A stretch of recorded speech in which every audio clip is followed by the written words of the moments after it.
It's a good Ag AM in Kansas morning. Good morning. Let's take a look and see what's coming up today. On Horsing Around, K-State's Dr. Chris Blevins discusses spring vaccinations and why it's important to work with your local veterinarian when deciding on which vaccines to administer to your horse and when. Next, Dr. Ignacio Ciampitti talks about soil fertility at the Corn School in Hesston. Then we're at the Osage County Conservation District annual meeting, where we meet award recipients Silver Farms, Kline and David Thompson. Closed captioning brought to you by Kansas Soybean Commission, the Soybean Checkoff Progress, powered by Kansas farmers. This segment is brought to you by Kansas Wheat. Learn more at rediscoverwheat.org.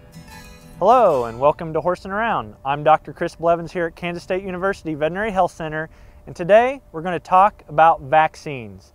As you come into the spring seasons, we always have to figure out what's the best to protect my horse from different diseases, and it's always based on what you're doing with your horse. I think the biggest thing is to always consult with your veterinarian to determine what the best vaccines are for your individual animal. Each horse is different, each farm is different, and what you do with those horses to protect them from diseases can be discussed with your veterinarian to figure out what the best vaccines to use. Now, if we talk about vaccines as a whole, and every horse in the United States and what's recommended for horses and vaccines, the biggest ones will be core vaccines, and you can always look at those, even come through and use and discuss with your veterinarian through the AAEP.org website that actually has a list of those vaccines. So what are those vaccines for core vaccines? It would be rabies, Eastern and Western equine encephalomyelitis, which is your sleeping sickness type vaccines, West Nile vaccines, and tetanus. So based on those 5 principles of vaccines, those are which every horse in the United States should be vaccinated for, and should be vaccinated prior to the mosquito season. And that's something to always remember too.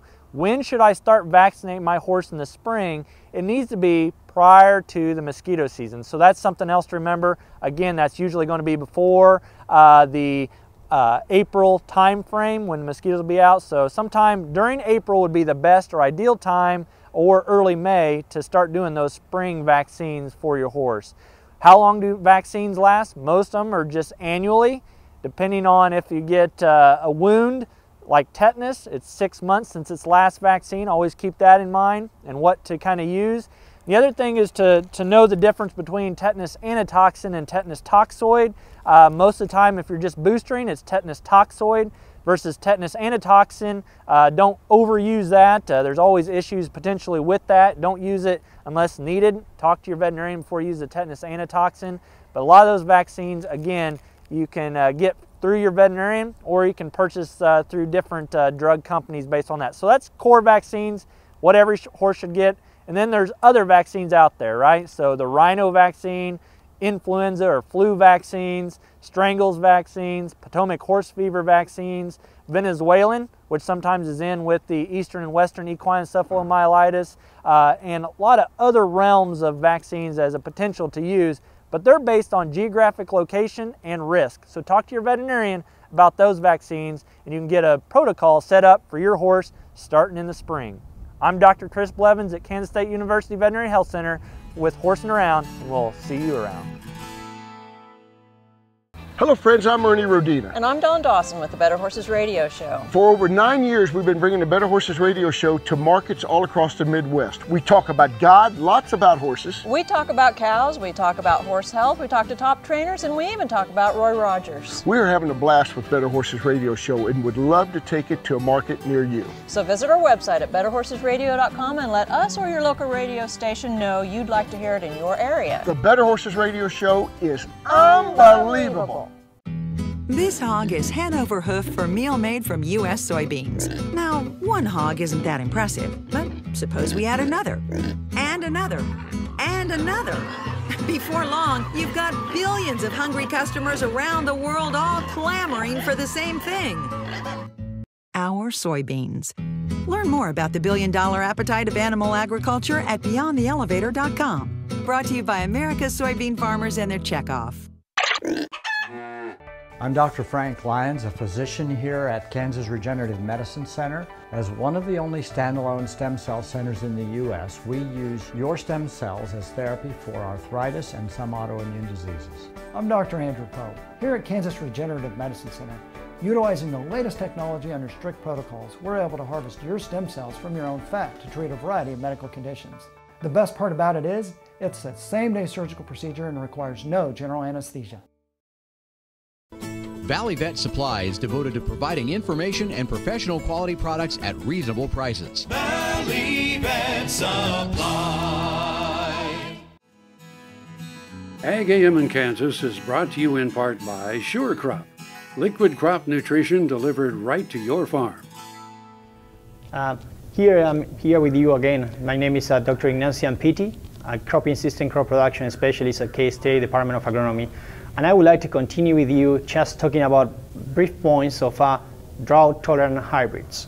What are the key points that we should know about this new technology and how we are getting some information for making a wise decision and deciding the use of these hybrids? So one of the main things that we need to know about this technology, a little bit of history, is like we have basically this technology since probably more than 50 years. And so the question is why we are seeing more frequent that the seeding companies are just showing this right now today. And the point for that is like climate change, high temperatures, more stress during pollination time in corn, in different environments, not only in Kansas, but also in the eastern section of the Corn Belt, we are seeing episodic, very short drought periods that they can place only around pollination. And those really just maybe one day of drought or heat can affect yields in around maybe 40 to 50% if they are being placed right at pollination. So let me talk about a little bit how seed companies and how we can divide this idea of drought tolerant. We basically can probably think about this drought tolerant in two different technologies. The first one would be the drought tolerant technology that is based on companies that they are just improving corn, but based on selection every year, and it's a natural selection. There is not modification of anything inside of the genome. And then we have some other companies working more on the biotechnology side, which implies also modifications in that case inside of the plant. And that's a way that they will be gaining more kind of a true drought tolerance. So once we are seeing this distinction between different mechanisms of the drought tolerance, the question is really how drought tolerance works. And we have different explanations. One of the things that we are identifying in some hybrids is that the plant tend to avoid the stress. And the question is how the plant is avoiding the stress is basically minimizing the use of water. And it's minimizing the use of water early in the season with the main goal of trying to get that water for reproductive. And it's a very good strategy if you think about when is the moment that the corn needs more water. It's around pollination. So when we are thinking about maximizing the use of water and make sure that the corn has water accessible at that time, pollination is the right time. So if we have hybrids that they are taking up water more early in the season, those hybrids will be reaching flowering time without really water and will be very susceptible to stress. So the idea of a stress avoidance and avoid the stress is probably one of the main strategies that we are seeing on these new drought tolerant hybrids. So let's go to the main question that you have. So are these hybrids different? Do they behave different as compared to the conventional corn hybrids? Some of the information that we summarize here at K-State in the last 5 years are basically showing that we tend to see higher benefits on using DT, the drought tolerant hybrids, when the yields are below 170 bushels. So below 170 bushels, we are seeing that the drought tolerant hybrids tend to maximize yields, and we have a much higher benefit as compared to DT versus a conventional one. So what happens when we are going to environments that they are more than 200 bushels and 250 bushels? In those environments of high yielding environments, we are seeing that the drought tolerant technology is not paying off. It's not really producing some yield reduction, but it's just yielding the same as a conventional technology. So basically the main message, summary from this is like, if you are in a low, medium yielding environments, think about the idea of investing on this technology, and you can think on this technology as probably as an extra insurance. You will get some extra benefit, extra bushels. When you are in a high yield environment, basically we are seeing that the technology is yielding very similarly to the conventional technology. So that's what the information that we collected from the DT hybrids and this new corn drought tolerance technology. So if you have any questions or anything about these technologies, feel free to contact us and the Extension Office in the Agronomy Department. Thanks.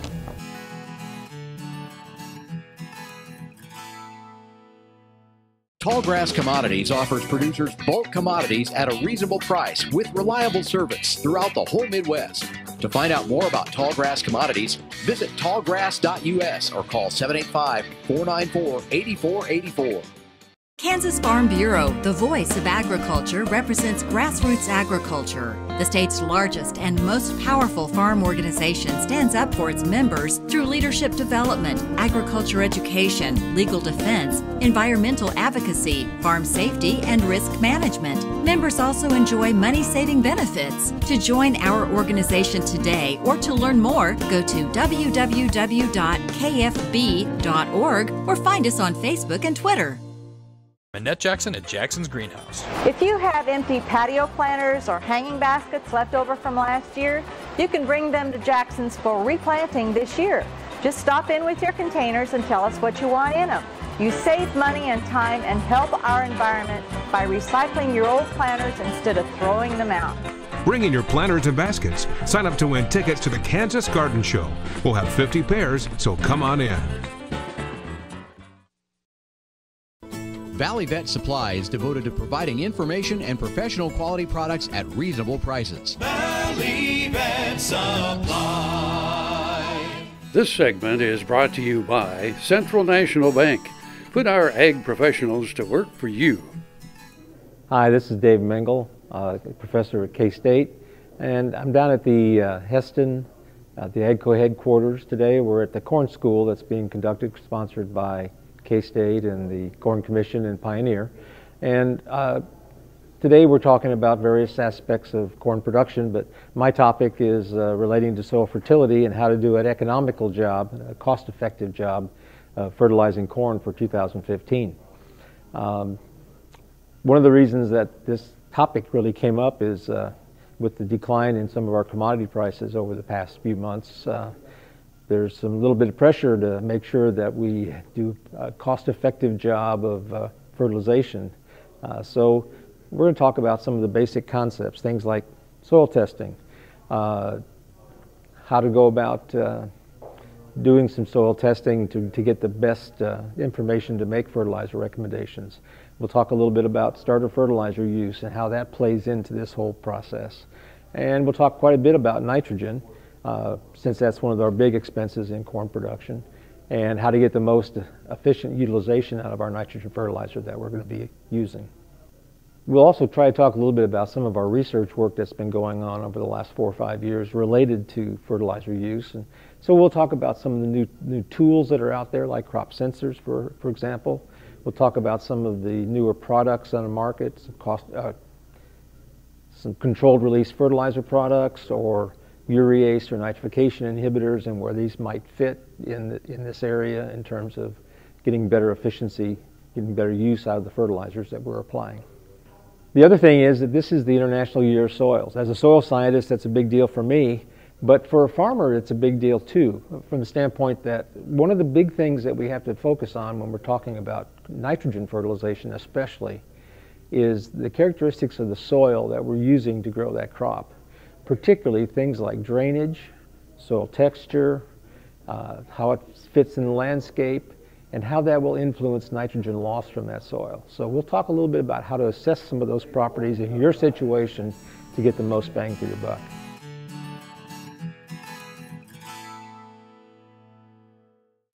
Buying a car shouldn't be this hard. And at Brown Chevrolet Buick in Wamego, it isn't. It's actually awesome. Whether you want a new or used car or truck, Toby's team can make the deal. Even if you want to custom order a new car or truck, Toby's team can make the deal. See Toby's team at Brown Chevrolet Buick in Wamego. We're awesome. No matter where, no matter why, the Veterinary Health Center at Kansas State University is committed to providing quality patient care to animals and exceptional customer service to their owners. From routine checkups to emergency and specialty care, our world-renowned specialists and experienced professionals are here to discover, to teach, and to heal. Let us know. How can I help? How can we help? When your living depends on agriculture, you can depend on KFRM 550 AM. If you're in the southwest three-fourths of Kansas or the northern half of Oklahoma, catch us at 550 AM on the radio dial. But if that isn't you, listen on your cell phone at TuneIn Radio or on your computer at KFRM.com. We promise to keep you informed, entertained, and company as you go through your day. KFRM 550 AM, the voice of the plains. We would like to join your management team. This segment is brought to you by the Kansas Soybean Commission. The Soybean Checkoff, progress powered by Kansas farmers.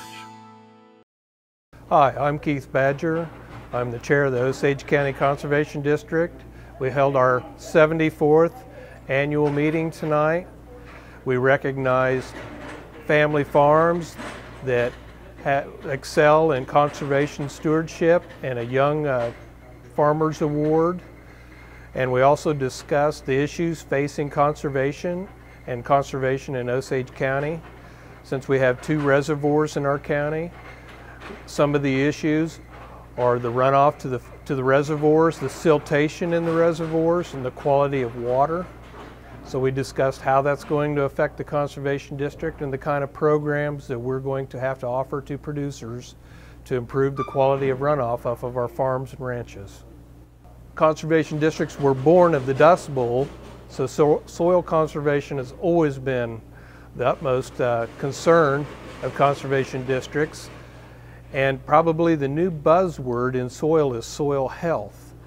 And we've been working on cover crops, research with limited till, no-till, nutrient and fertilizer placement, multi-species cover crops to improve soil health and improve the bottom line of both the producer and what comes from the farms themselves. Tonight we were happy to announce that Silver Farms won the Key Bankers Conservation Award and Ryan Kline won our Young Farmers Award. I'm Ryan and this is my wife Mandy. We farm right outside of Scranton, Kansas. We are honored tonight to receive the Young Farmer Award for Osage County. We farm corn, beans, and wheat. Part of the reason we won the award is because we do a lot of the CSP programs as far as like sprayer upgrades and stuff and other things you can do as far as no-till. And there's quite a few other programs out there, but we've been in for years and years on keeping up with waterways and keeping our terraces built up and do some of the programs with that they have down there at the Osage County District. For other young farmers, I'd say it takes a lot of hard work and dedication, and a lot of it is just getting out there and getting involved in things and meeting people, your neighbors, get your name out there to want to farm, and you'll learn a lot of new contacts and stuff that way to get involved in farming and get out there and be able to do what you want to do. We're Silver Farms LLC, and we're honored to be the recipients of 2014 Bankers Award, Soil Conservation Award winners. We're a family farm. I came back and started farming with my dad probably 11 years ago or so. He started soil conservation practices early on, waterways, terraces, things like that, and we've slowly progressed into maybe some more precision type agriculture with our equipment being all, I guess, GPS, auto steer, auto shut off, variable rate fertilizer based on the yield mappings and stuff like that. So it's progressed a little bit in that direction. I believe the more residue that's there, you're not getting the water movement on the ground or the soil movement. and better water infiltration. So I believe that that's helped. One thing you do notice in the winter time, when the snow used to blow and fill the ditches, and you would have wind storms in the winter and you had that tilled ground, a lot of the times the ditches where the snow was filled, you would see black snow basically, so you knew the soil was moving, and you don't see as much of that now with residue on the field. Obviously going into future generations, you know, if you are able to save some of that soil and kind of do some key practices, things that you feel are beneficial, obviously that's something that, you know, I have 2 boys, and if it's something that they want to do later down the road, you feel like maybe you are, you know, helping leave some of that for them, or helping them out for future generations.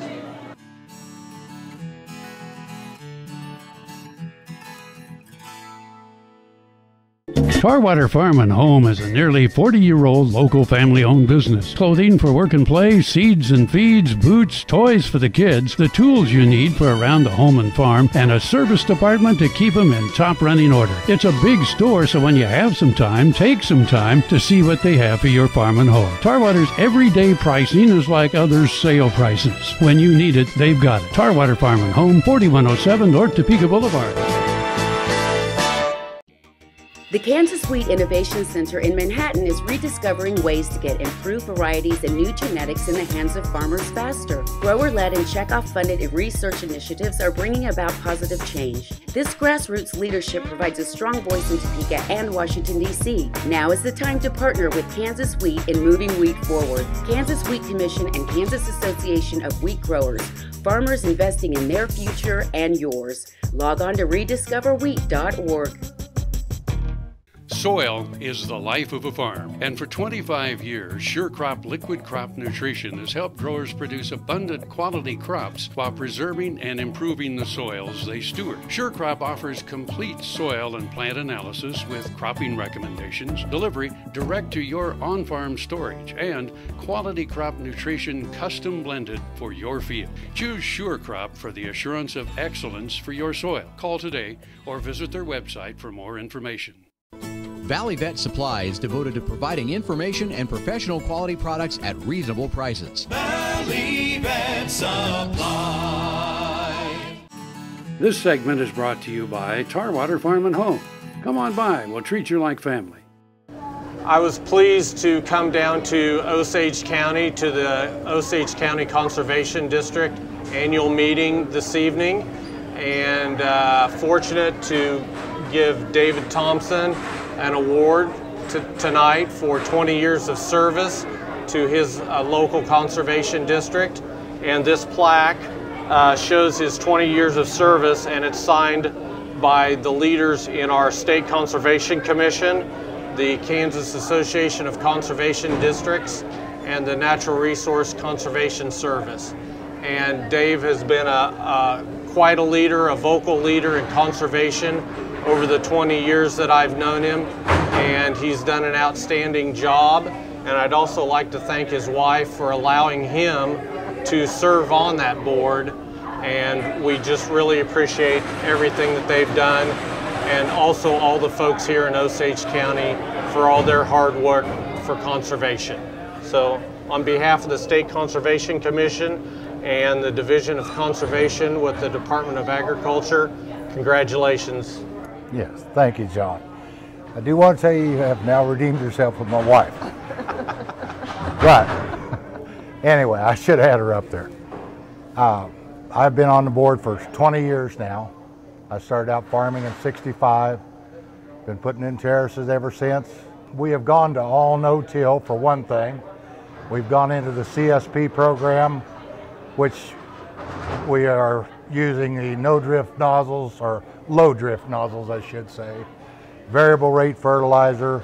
The main thing is, I think every farmer needs to be conscious of the amount of problems that we do have with soil erosion. And we all need to work to get better control of our soil. No-till is one of the better ways we've found.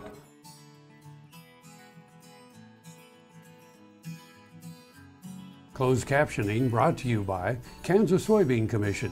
The Soybean Checkoff Progress, powered by Kansas farmers.